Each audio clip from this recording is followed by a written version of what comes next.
Good evening, everyone.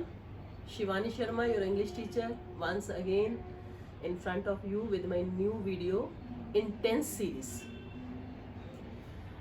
If you remember or you have watched my earlier videos, we have done present indefinite, past indefinite, present perfect, past perfect, right? And present continuous and past continuous. तो मैंने आपको एक मोटा सा एक rule बताया था कि कॉन्टिन्यूस टेंस है, कोई भी कॉन्टिन्यूस टेंस है उसमें वर्ब की first form plus ING use होना है. प्रेजेंट परफेक्ट है तो उसमें वर्ब की थर्ड फॉर्म यानी कि past participle form of the verb use होगा. मैं ये काम कर चुका हूँ, दिस इज प्रेजेंट परफेक्ट. मैं काम कर रहा हूँ, दिस इज प्रेजेंट कॉन्टिन्यूस. और जो प्रेजेंट और पास्ट है वो कहाँ से पता चलेगा हमें? हेल्पिंग वर्ब से.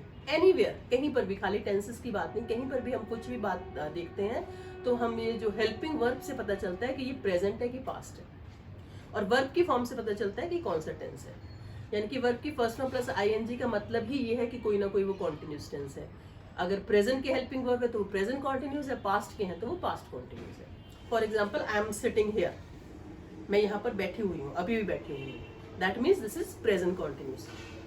I have uploaded 10 or 20 videos. I have uploaded. इतने वीडियोस मैं अपलोड कर चुकी हूँ. This is present perfect. Right? अब जो आज का टेंस है उसका नाम है प्रेजेंट परफेक्ट कॉन्टिन्यूस, यानी कि उसमें परफेक्ट भी है और कॉन्टिन्यूस भी है. अब क्योंकि इसमें कॉन्टिन्यूस है तो इसका मतलब उसमें वर्ब की फर्स्ट फॉर्म प्लस आईएनजी तो लगनी ही लगनी है. अभी मैंने क्या एग्जांपल दी थी? आई एम सिटिंग हियर. मैं यहाँ पर बैठी हुई हूँ, ठीक है. नहीं, मैं पिछले कम से कम मैं 3 बजे से यहाँ पर बैठी हूँ. 3 बजे से मैं बैठी हूँ. ये मैंने साथ में आपको ड्यूरेशन बता दी, एक जिसको हिंदी में अवधि बोलते हैं. एक ड्यूरेशन बता दी कि मैं कब से बैठी हूँ. मैं अभी नहीं बैठी हूँ, मैं पिछले 2 घंटे से बैठी हूँ, या फिर मैं 3 बजे से बैठी हूँ, 4 बजे से बैठी हूँ, ठीक है. और अब जितना भी टाइम हुआ it is around 5-10, right. So this is present perfect continuous. यहाँ पर मैंने आपके लिए लिखा हो प्रेजेंट परफेक्ट कॉन्टिन्यूस. जब हम प्रेजेंट परफेक्ट कॉन्टिन्यूस, मतलब कॉन्टिन्यूस तो है ही है, उसमें वर्ब की फर्स्ट फॉर्म प्लस आईएनजी तो लगेगी ही लगेगी, ठीक है. साथ में इसके हम क्या लगाते हैं? हैज बीन और हैव बीन. अब हमें ये कैसे पता चलेगा कि हैज बीन कहाँ लगेगा, हैव बीन कहाँ लगेगा? उसके लिए भी एक मैं आपको कॉमन सा रूल बताती हूँ. रूल क्या जो हमें ध्यान में रखना है? हैज हमारा कहाँ आता है? सिंगुलर है. This is singular helping verb. तो दैट मीन्स जब हम सिंगुलर सब्जेक्ट की बात कर रहे हैं तो हम हैज लगाएंगे. अगर हम प्लूरल की बात कर रहे हैं तो हम वहां पर हैव लगाएंगे. प्लूरल आईयूवी, राइट. फॉर एग्जाम्पल, जैसे मैंने अभी बताया, I am sitting here. I am sitting here, मैं यहाँ पर बैठी हूँ. This is simple present continuous. नहीं, मैं यहाँ पर 3 बजे से बैठी हूँ.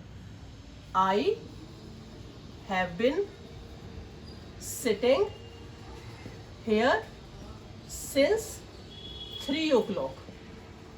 तो अब यहां पर मैंने एक नया वर्ड लगाया, since. तो जब हम प्रेजेंट परफेक्ट कॉन्टिन्यूस टेंस की बात करते हैं तो हम उसमें since और for का यूज करते हैं. since हम अब पॉइंट ऑफ टाइम के लिए यूज करते हैं, राइट, और for हम पीरियड ऑफ टाइम के लिए यूज करते हैं. अगर मैं कहती कि 2 घंटे से बैठी हूं तो मैं क्या कहती? for 2 hours. I have been sitting here for 2 hours. तो यानी कि for 2 hours यहाँ पर एक ड्यूरेशन बताई गई, पीरियड ऑफ टाइम बताया गया है. वहां पर मैंने 3 बजे पर्टिकुलर एक टाइम बताया था, डॉट टाइम बताया था. 3 बजे से बैठी हूँ तो इसलिए ये पॉइंट ऑफ टाइम था. वैसे ये कॉन्टिन्यूस है. साथ में मैंने क्या बता दिया कि मैं कब से, ड्यूरेशन है जो, इसका मतलब ये प्रेजेंट परफेक्ट कॉन्टिन्यूस है. और इसी के साथ पास्ट परफेक्ट कॉन्टिन्यूस क्या होगा? कोई चेंज नहीं होगा. सिंपल उसका जो आपका हेल्पिंग वर्ब है वो हैड लग जाएगा, जो कि पास्ट में यूज होता है. चाहे वो सिंगुलर है चाहे प्लूरल हो, उसके साथ हम हैड का यूज करेंगे, राइट. फॉर एग्जाम्पल, अगर मेरी कोई फ्रेंड मिलने आती है मुझे इसी टाइम, वो कहेगी मैं शिवानी को मिलने गई थी, शिवानी मैम को, तो वो क्या करी थी? मैं 5 बजे पहुंची थी, वो 3 बजे से वीडियो बना रही थी.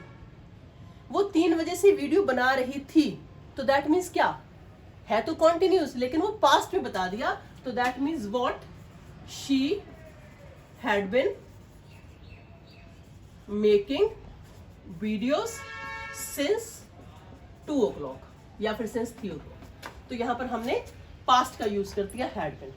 So that means present perfect continuous, past perfect continuous tense का हमारा फॉर्म की यूज वही होगी, कॉन्टिन्यूस वाली होगी, साथ में हमारे हैज बिन, हैड बिन, लेकिन according two point of time और पीरियड ऑफ टाइम हमें सिंस और फॉर का यूज करना है, राइट? आप इसको एक सेंटेंस फॉर्मेशन की तरह देखना है।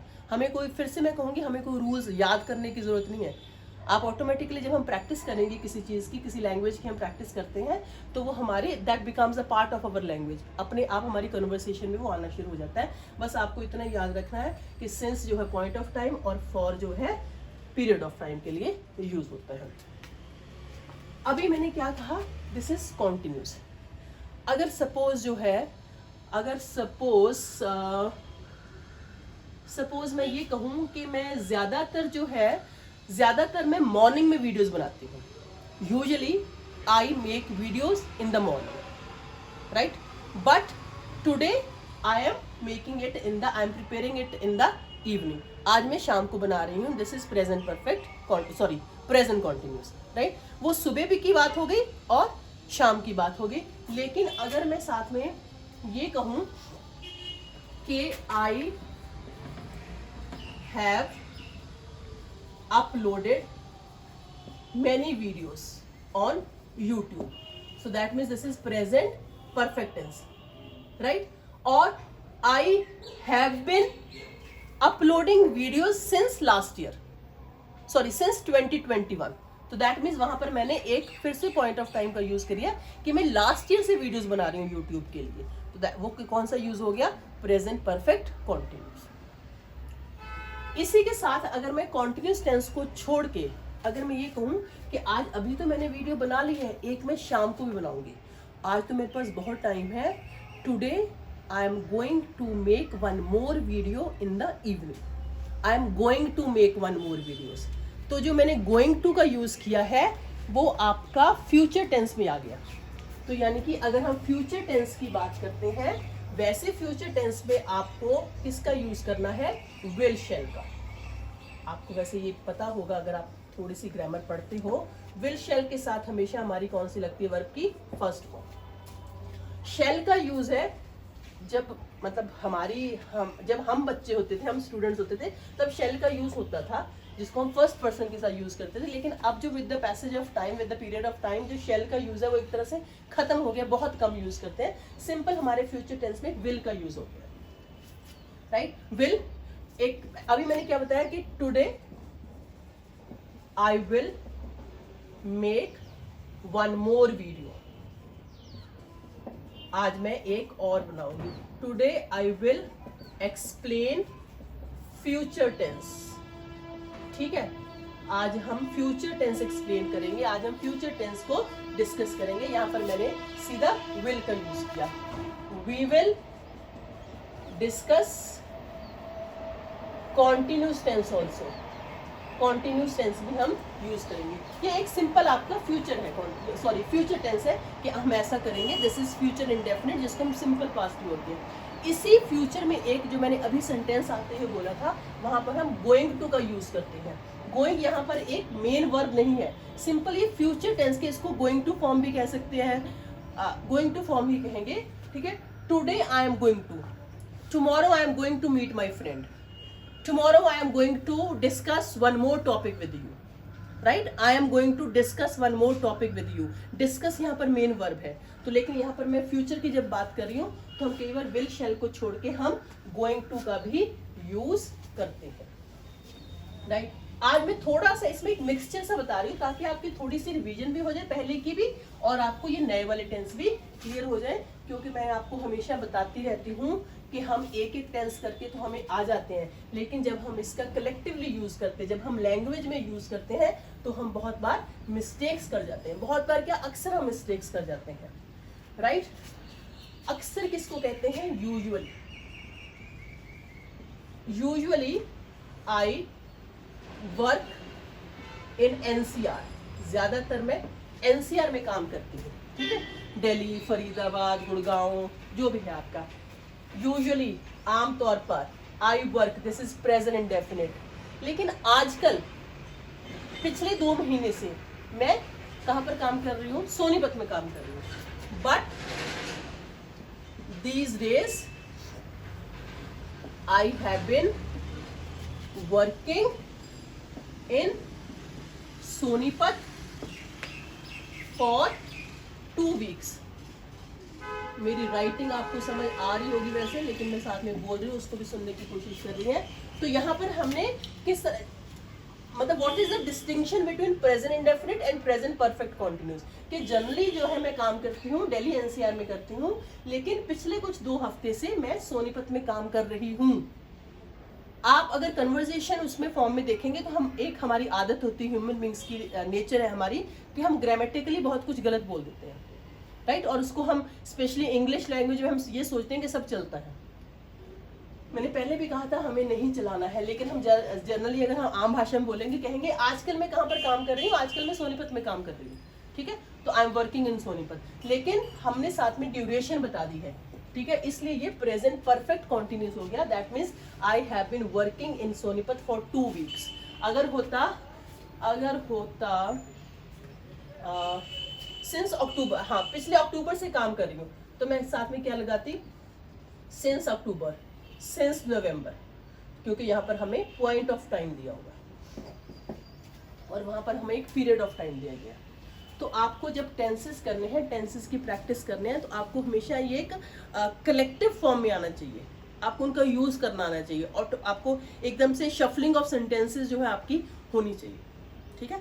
This is the right way of doing any tenses, ठीक है। हमने present indefinite, past indefinite, present continuous, past continuous, present perfect, past perfect, ये हमने कर लिया है। Keep on revising these tenses, right, and do it very carefully so that we can use it in the right way, right। आपको बस यही याद रखना है, continuous tense है तो कौन सी है, helping verbs अगर present में है तो वो present के हैं, अगर past के हैं तो वो past के। इससे और ज़्यादा हमें कि नहीं continuous में हमें has been, have been लगाना है, साथ में ये होगा past indefinite में, इसको आपको याद करने की कोई ज़रूरत नहीं है।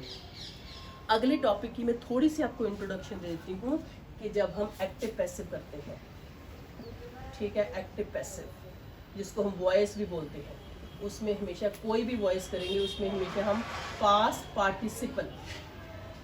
पार्टिसिपल यानी कि थर्ड फॉर्म का यूज करते हैं। मैं नेक्स्ट या फिर नेक्स्ट टू नेक्स्ट वीडियो में जब एक्टिव पैसिव कवर अप करूंगी तो आपको एक हमेशा याद रखना, जब भी हम एक्टिव पैसिव बनाएंगे तो हम एक्टिव से पैसिव बनाएंगे तो हमेशा हमें थर्ड फॉर्म का यूज करना है, राइट। रहा रही कॉन्टिन्यूस, चुका परफेक्ट, ताहती है इंडेफिनिट, बस इससे ज़्यादा हमें और कुछ नहीं। और वो भी याद रखना है आपको, डू, डज और डिड तीनों के साथ हमेशा वर्ब की फर्स्ट फॉर्म लगेगी, कहीं पर भी एनीवेयर।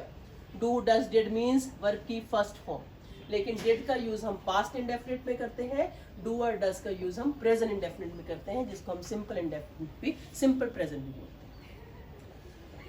तो मेरा ख्याल ये टेंसेस काफ़ी क्लियर हो गए होंगे, ठीक है। Keep on practicing. Whatever you don't understand, if you have any kind of query, you can just write in my comment box. I'll just try to solve it through my video only. So next time we will be meeting with some more videos. Thank you so much for appreciating, for watching my videos and for encouraging me to make more and more. Thank you so much.